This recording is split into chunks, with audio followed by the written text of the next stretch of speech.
반갑습니다. 송재준입니다. 불과 몇 년 전만 하더라도 대한민국에서 그런 얘기가 있었죠.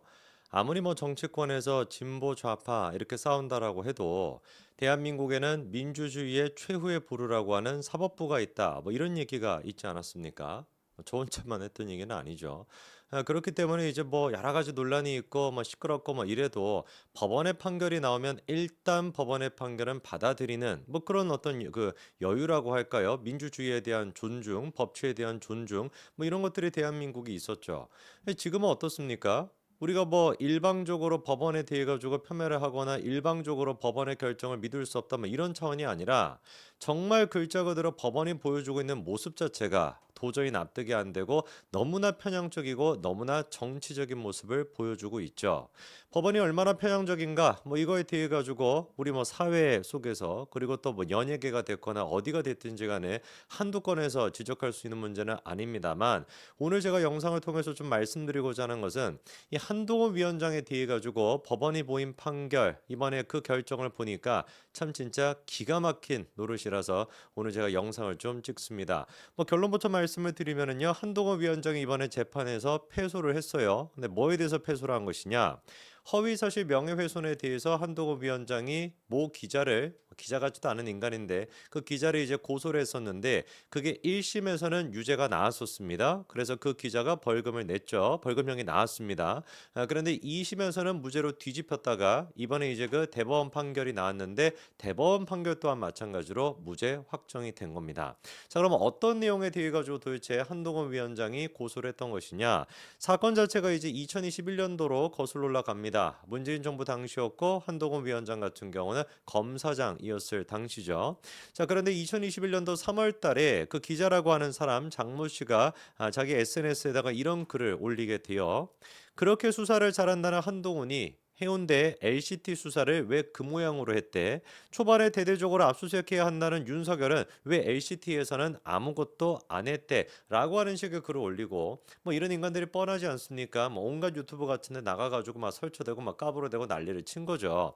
이 지금 글을 통해서 하고 싶은 얘기가 뭐예요? 부산 그 LCT 사건 뭐 다 기억나시죠? 그쵸? 성 이제 그 뭐 하시는 그 회장부터 시작해가지고 안타까운 일도 있었고 뭐 관련돼 가지고 굉장히 시끄러웠는데 한동훈 위원장이 그 사건에 대해 가지고 책임이 있었음에도 불구하고 수사를 똑바로 안 했다. 마치 한동훈, 윤석열 두 사람이 LCT 사건에 대해 가지고 봐주기로 했다. 뭐 이런 식으로 얘기한 거 아니겠습니까? 택도 없는 소리죠. 애당초 한동훈 위원장 같은 경우는 그 사건에 대해 가지고 담당 수사관도 아니었습니다. 아무런 연관이 없는 상태였어요.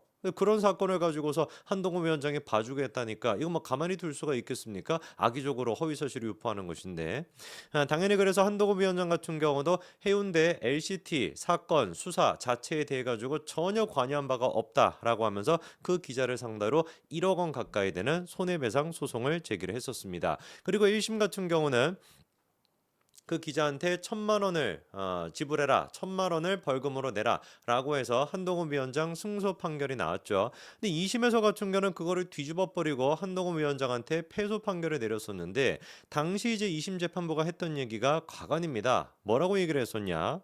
한 전 위원장이 LCT 수사에 있어서 구체적인 권한과 책임을 부여받지 않은 것이 사실이고 자, 분명히 일단 법원이 뭐라고 인정했습니까? 한동훈 위원장이 LCT 수사에 대해 가지고 구체적인 권한이 됐거나 책임이 됐거나 그런 것들이 아무것도 없었다. 아무런 연관이 없었다라고 하는 걸 인정을 합니다. 그러니까 이 기자가 허위사실 유포했다라는 걸 분명히 인정을 하죠. 그러면서 뒤에다가 뭐라고 덧붙이냐? 장시의 의혹 제기로 억울함과 분노를 느끼는 것도 자연스러울 수 있다. 그럼 이까지 얘기를 들어보면은 아마 그 장모 기자라고 하는 그 변호인 측에서는 야 이거 진짜 망했구나. 결국에 또 벌금 나오게 생겼네. 라고 생각하지 않겠습니까? 한동훈 위원장이 억울함도 느낄 수 있고 분노도 느낄 수도 있고 가짜뉴스라는 것까지 다 인정을 했으니까. 그런데 결론적으로 왜 도대체 2심 재판부는 패소 판결을 내렸던 것이냐? 언론으로서는 수사에 대해 추상적인 권한을 가진 것처럼 보이는 주요 수사기관 고위공직자에게 충분히 의혹 제기를 할 수 있다. 이렇게 얘기를 합니다. 이게 이제 무슨 말이겠어요? 가짜 뉴스였다. 가짜였다. 라고 하더라도 언론이라고 하는 타이틀이 있으면은 한동훈 위원장 정도 되는 고위 공직자한테는 충분히 의혹 제기를 할 수가 있다라는 거예요. 아니 그러면 도대체 명예훼손죄라고 하는 것이 대한민국에 왜 존재하는 겁니까? 사실적시 명예훼손죄까지 있을 만큼 대한민국에서는 명예훼손에 대해서 그렇게나 중요하게 생각하는데 가짜 뉴스 거짓 정보를 유포시켜 가지고 명예훼손했다라는 것만큼 강력하게 처벌해야 되는 게 뭐가 있겠습니까?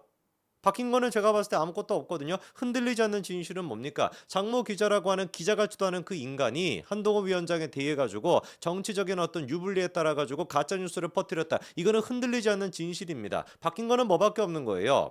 1심 재판 결과가 나왔을 때 한동훈 위원장 같은 경우는 검사장이었다라는 거. 2심 재판 결과가 나왔을 때는 한동훈 위원장이 이제 뭐라는 거? 법무부 장관이었다. 이거 말고는 제가 보기에 바뀐 게 없거든요. 좋다 이겁니다. 법원의 판단대로 법무부 장관 정도 되는 그렇게 고위공직자라고 한다면 검사장 정도 되는 그런 고위공직자라고 한다면 이 정도의 어떤 뭐라고 해야 될까요? 이 정도의 의혹을 제기하는 거 설령 가짜뉴스라고 할지라도 의혹을 제기하는 거 그 정도는 받아들여야 돼라고 판단을 내릴 정도의 엄격한 도덕적 책임을 고위공직자들한테 묻는다라고 한다면 우리가 또다시 질문해 볼 수밖에 없는 거 아니겠습니까? 왜 도대체 이재명에 대해서는 아무런 조치가 이루어지지 않냐 이거예요. 그렇지 않습니까? 가만히 생각해 보면 같은 명예훼손에 대해 가지고 여당이냐 야당이냐 보수냐 진보냐에 따라 가지고 판결이 너무 지금 바뀌어버리는 거 아니겠습니까? 그렇잖아요. 지난번에는 무슨 뭐 노무현 전 대통령에 대해서 명예훼손을 했다라고 하는 거 노 전 대통령에 대한 명예훼손을 했다라는 것 때문에 실형까지 선고했던 게 대한민국의 사법부입니다. 무려 실형을 선고했습니다. 구속시키겠다라고 실형을 선고했었단 말이에요.